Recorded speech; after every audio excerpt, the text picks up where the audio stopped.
Look at where we are. My God.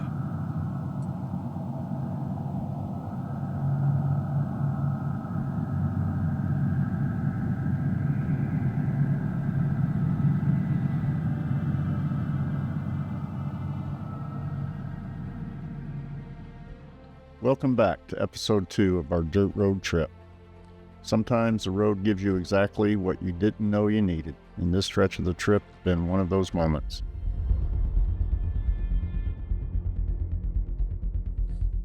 In our last video, we made our way through South Dakota, camping along the Missouri River, and then spending a quiet night tucked into the pine forests of the Black Hills. From there, we rolled into Wyoming, where we picked up the Storyteller Overland GXV Epic in Gillette. And now we're traveling with both the Epic and my Jeep Gladiator.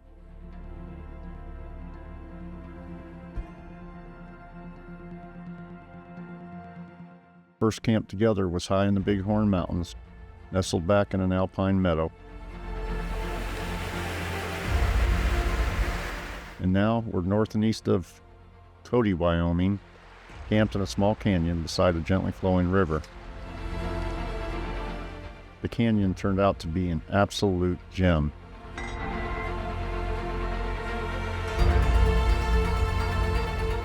As I tried to photograph it and send a drone up, the light kept catching me off guard. It poured into this canyon faster than I expected, bouncing the golden light off the surrounding peaks. Most canyons wake up slowly as the sun creeps over the eastern ridge, but this one runs more east and west than typical north-south valleys. That's probably how it earned its name, Sunlight Canyon. That is what I'm dealing with.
Oh, you rock, babe. Hang on. Hang on. On the river in Wyoming. Gourmet lunch. Good looking lunch. 7%. I'm parked almost in complete shade right now. So I'm just producing enough to run the refrigerator, which is in idle mode at 1 amp, and 0.1 amp is coming from the battery. But I'm almost in complete shade. Day 4, 3 nights. Haven't plugged in. Battery's at 81%. I'm not bringing in any solar right at the minute because I'm parked in complete shade. But as the sun moves across the sky, I'll probably get some later tonight. But if not, I'm gonna leave it without running the generator and just see how things. Let's take a vote. I'm a compost toilet fan, not a cassette toilet fan. That's where I'm sitting right now, outside of this beautiful rig. The window above you is the bathroom. Yeah. It's 10 feet away. All right, but I like compost toilets better than cassette toilets. What do you guys think? She's gonna hit me with the broom.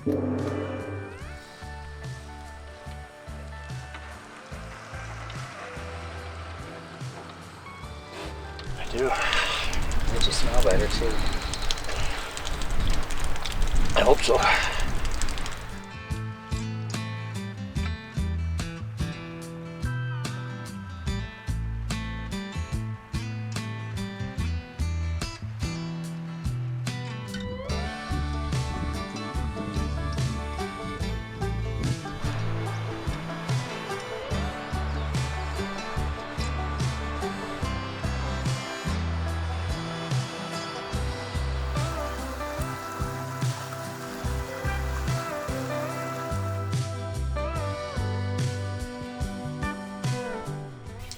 Alright, I hope you can hear us.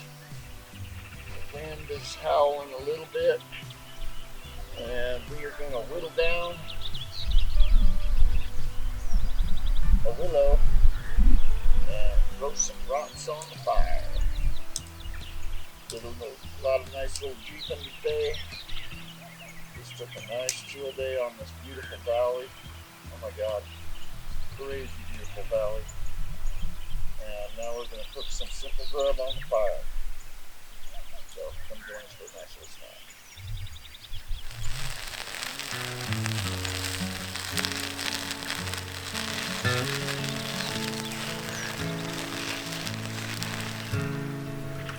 What you got, Mama? Peppers, Peppers. onions, garden peppers too. What else? Blossoms, fire dogs.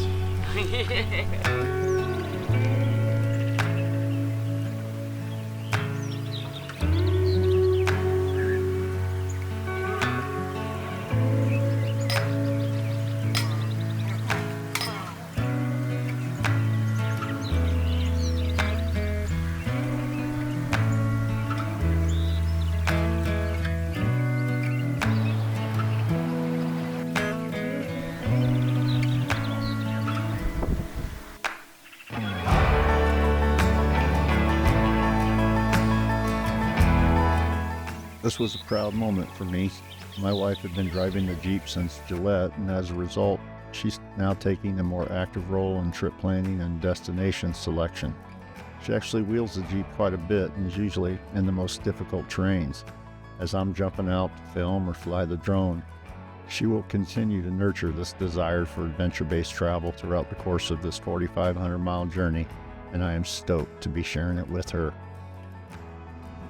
That's a good sight to have in your rearview mirror. Heading out. Heck yeah, so. Well, it's time to move on to our next destination. We are taking the slow road to the Overland Big Thing event in Montana.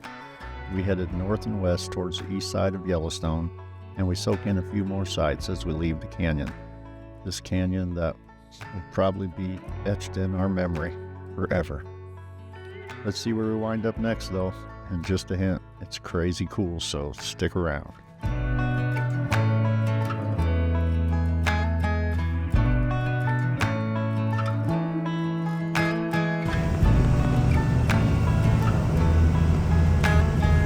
Oh, yes. Oh my God, are you kidding me? I've said that too many times today, I'm sure.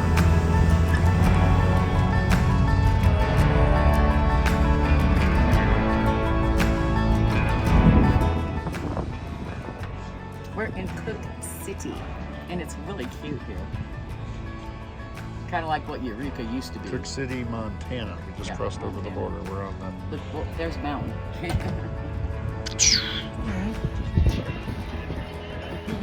Cheers. Smoked trout. Yeah. Cheers. All right, we are breaking camp just outside of Cook City, Montana, just on the east side of Yellowstone Park, getting ready to go to Overland. Both Mom and I just had showers. Oh, man, nice showers too. I'm 6'4" and I couldn't in that thing, believe it or not. But anyway, we just stayed at campground so we could dump gray water, get rid of trash, do all that kind of thing. And then I took the Jeep and went boondocking last night. Or went four-wheeling, went up Lulu Pass and found all kinds of amazing boondocking spots we could have took an epic to, but we needed to do some chores. But we're going to come back on the way back through and do that. But I had a heck of a Jeep ride and had a heck of an experience going up Lulu Pass. So you got to check this video out.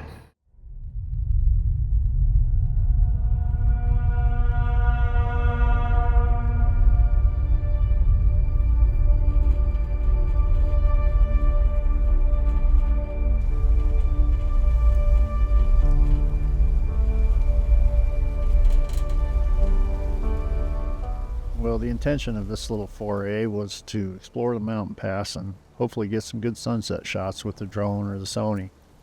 The wildflowers were in full bloom, and there was a couple remnants of what I figure are mining camps along the trail. But what I was about to experience was well beyond my expectations from a scenery perspective, and one of the most unique wildlife encounters of my life. I'll just let you go along for the ride.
Wow. What does a guy say? They're just starting no words. I captured a couple more flybys and headed up the trail to post up and soak in this majestic mountain pass view. I was chasing light, just wanted to get out of the Jeep and immerse myself in what I had stumbled upon.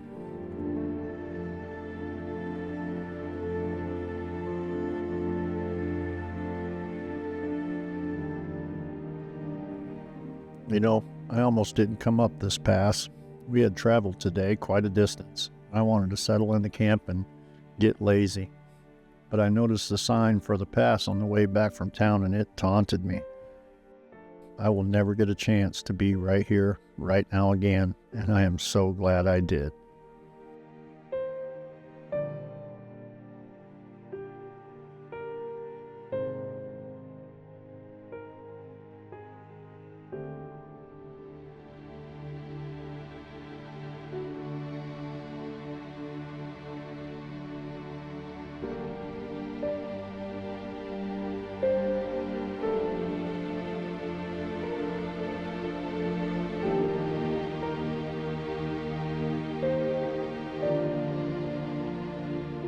How do you describe an experience like this?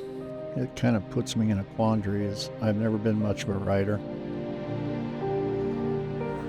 Look at where we are. My God. In episode 1 of this video, I said I needed to slow down, spend quality time with my wife, and find my God again. Well, I was kicking back, sitting on the hood of my Jeep and doing a time lapse of the full moon rising. And God and I had a long talk on the mountain that night. No words were spoken, but a quote from the founding director of the Voyager of Outward Bound came to mind.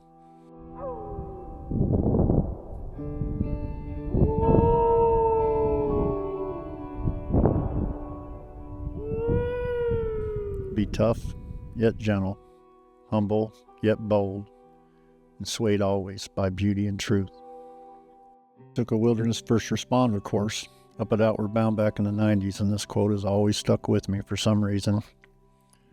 But I do take one thing home with me from that night.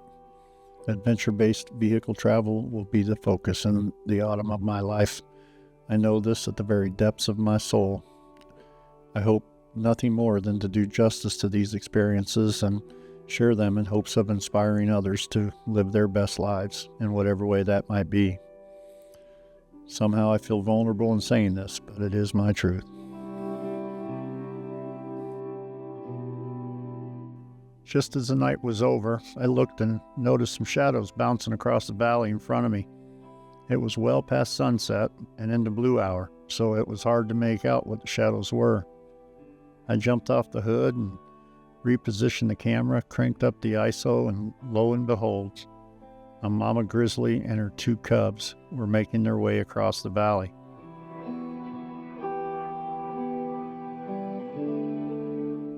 Now, this is no National Geographic footage. The ISO is so high due to the low light of just the full moon. But it is me, filming wild grizzlies, not in a park, at about 10,000 feet in elevation, on a mountaintop, all by myself. I still can't believe I was graced with this gift. I filmed these grizzlies for more than 15 minutes. They were just going about their business, Mama teaching the cubs where the last bit of clover was in a moist grass of a small little depression.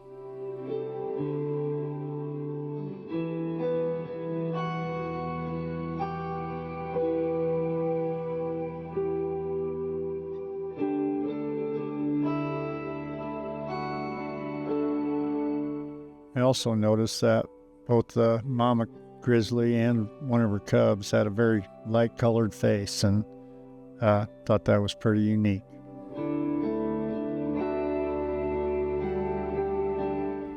I still can't believe this surprise ending to what was already a spectacular evening that I thought couldn't get any better. I call that a check in the box.